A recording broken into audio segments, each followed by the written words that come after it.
ഒരു ഗ്രാമത്തിൽ വളരെ കാലം മുമ്പ് ഒരു വൃദ്ധൻ ജീവിച്ചിരുന്നു. അവന് സുഖസമൃദ്ധിയുള്ളൊരു കുടുംബമുണ്ടായിരുന്നു. വേണ്ടത്ര ധനവും സമ്പത്തും ഒരു വലിയ വീടും എല്ലാം ഉണ്ടായിരുന്നുവെങ്കിലും അവന്റെ മനസ്സിൽ ഒരു വലിയ ദുഃഖം മാത്രം ബാക്കി നിന്നിരുന്നു. ആ വൃദ്ധനു 4 പുത്രന്മാരുണ്ടായിരുന്നു. അവരെല്ലാം ബുദ്ധിമാന്മാരും മിടുക്കന്മാരുമായിരുന്നു. പക്ഷേ അവർ തമ്മിൽ എന്നും കലഹമായിരുന്നു. ചെറിയ കാര്യങ്ങൾക്കുപോലും വഴക്കുണ്ടാക്കും. അത് കണ്ടപ്പോൾ പാവം വൃദ്ധന്റെ ഹൃദയം വേദനിച്ചു. ഒരു ദിവസം വൃദ്ധൻ 4 മക്കളെയും അടുത്തേക്ക് വിളിച്ചു. സ്നേഹത്തോടെ പറഞ്ഞു, കുഞ്ഞുങ്ങളെ കുറച്ച് ചുള്ളിക്കമ്പുകൾ കൊണ്ടുവരാമോ?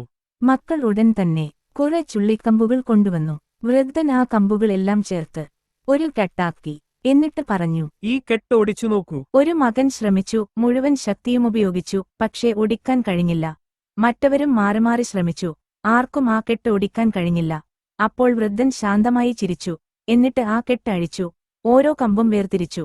ഓരോരുത്തർക്കും കൊടുത്തു. എന്നിട്ട് പറഞ്ഞു, ഇപ്പോൾ ഓരോന്നായി ഒടിച്ചു നോക്കൂ. മക്കൾ ഓരോ കമ്പും നിഷ്പ്രയാസം ഒടിച്ചു. അവർക്ക് അമ്പരപ്പായി. അപ്പോൾ വൃദ്ധൻ സ്നേഹത്തോടെ ചോദിച്ചു, ഇതിൽ നിന്ന് നിങ്ങൾക്ക് എന്തു മനസ്സിലായി കുഞ്ഞുങ്ങളെ? കമ്പുകൾ ഒരുമിച്ചു വച്ചപ്പോൾ ആർക്കും അതിനെ ഒടിക്കാൻ കഴിഞ്ഞില്ല. പക്ഷേ വേർപിരിഞ്ഞപ്പോൾ എത്ര എളുപ്പത്തിൽ ഒടിഞ്ഞുപോയി. ഇതുപോലെയാണ് ജീവിതവും. നിങ്ങൾ ഒന്നായി നിന്നാൽ ആർക്കും ഉപദ്രവിക്കാൻ കഴിയില്ല. പക്ഷേ കലഹിച്ചു വേർപിരിഞ്ഞാൽ സമ്പത്തും സന്തോഷവും ഒരു നിമിഷം കൊണ്ട് ഇല്ലാതാകും. മക്കൾ തലകുനിച്ചു. അവർക്കെല്ലാം മനസ്സിലായി. അന്നുമുതൽ അവർ ഒരുമിച്ച് ജീവിക്കാൻ തീരുമാനിച്ചു. ഐക്യം ശക്തിയാണ്.